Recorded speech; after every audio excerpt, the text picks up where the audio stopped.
Fala pessoal, tudo bem? Meu nome é Diego Adriano do Prado e eu vou fazer uma aula com vocês hoje sobre fontes históricas e o ofício do historiador. Nós temos então como principais áreas do conhecimento a serem abordadas aqui a possibilidade de analisar e comparar diferentes fontes históricas e formas de narrativa, a capacidade de analisar objetos da cultura material e imaterial. Se preocupa não, ao longo dessa aula eu vou explicar para você esses elementos aí. E como esses elementos são capazes de nos fornecer suporte para a produção do conhecimento histórico, tá? E ainda produzir conhecimentos, resolver problemas e exercer o protagonismo e a autoria na vida pessoal e coletiva. Como assim? Eu vou mostrar para você que você também faz parte da construção histórica, social, familiar e coletiva, sendo um sujeito histórico. Vamos lá? Os nossos principais objetivos desse encontro é falar sobre as fontes históricas, materiais e imateriais, compreender como essas fontes históricas são importantes para que nós, historiadores, possamos produzir o material necessário para a compreensão do passado, tá? Os fatos, os processos, as pessoas, os elementos, os sujeitos, tudo aquilo que compõe um elemento do passado, mas é capaz de nos trazer informações necessárias para compreender esse momento. A história, ela é considerada uma ciência porque ela possui método, um método de pesquisa. A investigação histórica, muitas vezes, ela nos lembra, inclusive, a função de um investigador, de um policial, de um detetive. Por quê? Porque é através da investigação histórica que nós temos acesso aos elementos capazes de nos trazer aquilo que compõe o processo histórico que está sendo estudado. Quais processos são esses e qual é o objeto de estudo do historiador? O principal processo do trabalho do historiador, então, é a investigação. Semelhante, inclusive, a um policial ou um detetive. O nosso objeto de estudo, as pistas que nós usamos do passado, são as nossas fontes históricas. Podem ser fotografias, objetos, documentos, até mesmo entrevistas, músicas, celebrações. Dentro desse mote, nós temos a divisão em dois elementos. São elas as fontes históricas materiais e imateriais. As fontes históricas nos fornecem as pistas necessárias para que, através da nossa investigação, nós sejamos capazes de reconstruir e recontar as histórias do passado, seja dos reis ou do presidente atual, ou até mesmo de um elemento importante dentro da cultura da nossa sociedade, ou também de um elemento importante na história da sua vida. É a partir daí que nós conseguimos compor aquilo que é necessário para o desenvolvimento do nosso trabalho, explicitando para a sociedade e para quem se sentir interessado sobre aquilo que nós estamos trabalhando. Vamos a alguns exemplos então. As fontes históricas, elas podem ser das mais variadas. Primeiro, nós podemos falar das fontes históricas materiais. Temos até alguns exemplos aqui, um bonequinho da sua infância, o ferro de passar da sua avó.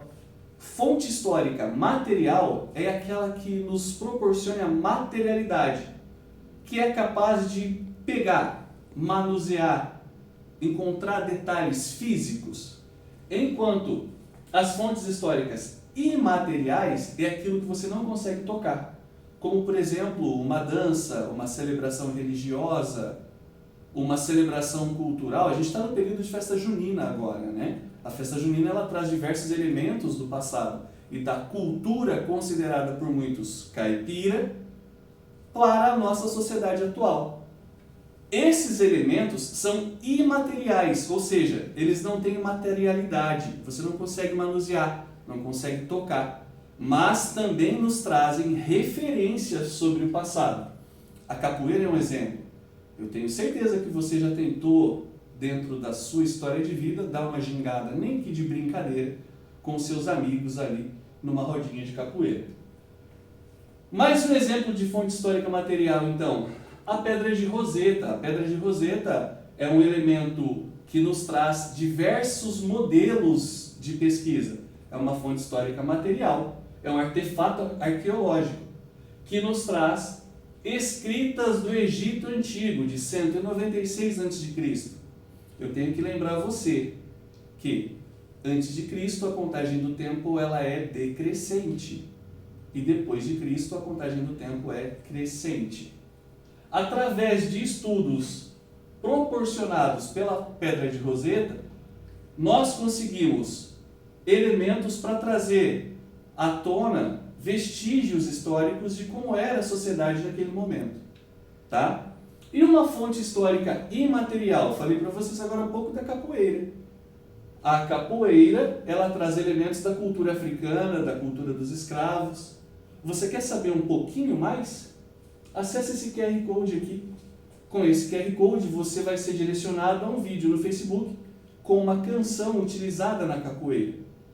Essa canção vai trazer elementos, inclusive, da cultura, da história e dos momentos que são relembrados dentro desse esporte tão popular no Brasil. Vamos pensar um pouquinho? Até aqui eu só falei e você só registrou. Mas vamos lá. O que são fontes históricas mesmo? São tipos de letras usadas na digitação de um texto? Eu acho que não, né? São marcas deixadas pelos seres humanos e a principal fonte de investigação para os historiadores? Ou são contos de fadas, fábulas? Essa aqui tá fácil, né? Fontes históricas são marcas deixadas pelos seres humanos e também a principal fonte de estudo e pesquisa do historiador. Você gosta desse tipo de joguinho? Ou até mesmo outros jogos que mencionem a possibilidade de estudar brincando?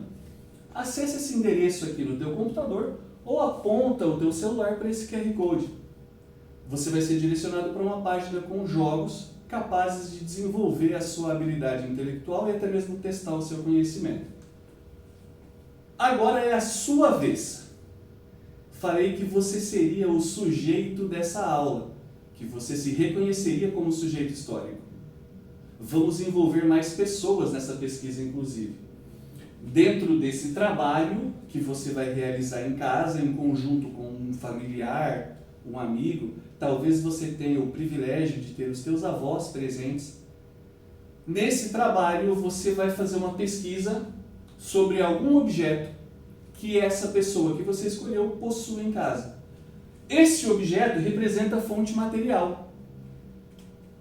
Quando você começar a dialogar, ouvir os motivos desse objeto e desse elemento ainda estarem presentes dentro da tua família ou da história daquela pessoa, você vai estar exercitando a história oral. Esse relato é um exemplo de fonte histórica imaterial. Depois que você fizer essa entrevista, se possível, você vai pegar esse objeto, trazer para a sala de aula e compartilhar com os colegas a história desse objeto. Vou te ajudar um pouco mais. Talvez você seja um pouco tímido, não tenha proximidade com a pessoa ou até mesmo uma certa desenvoltura. Que perguntas que você pode fazer? Qual o motivo dela ter escolhido esse objeto? Quais lembranças esse objeto desperta naquela pessoa? A quem pertencia aquele objeto? Ou por qual motivo aquele objeto continua sendo motivo de lembrança e até mesmo de felicidade ou memória da pessoa que você mencionou? Vamos pensar um pouquinho e relembrar o que nós vimos hoje. Na aula de hoje nós vimos sobre o ofício de historiador, o que são fontes materiais e imateriais, diferenciamos e comparamos as fontes históricas e a partir desse momento nós produzimos um trabalho de pesquisa. Você, dentro do teu tempo, dentro da tua história, realizou uma pesquisa e um trabalho sobre fontes históricas e o passado. Beleza, pessoal? Muito obrigado pela atenção. Nos vemos na próxima aula e fico ansioso pelos relatos das fontes que vocês encontrarem. Um grande abraço.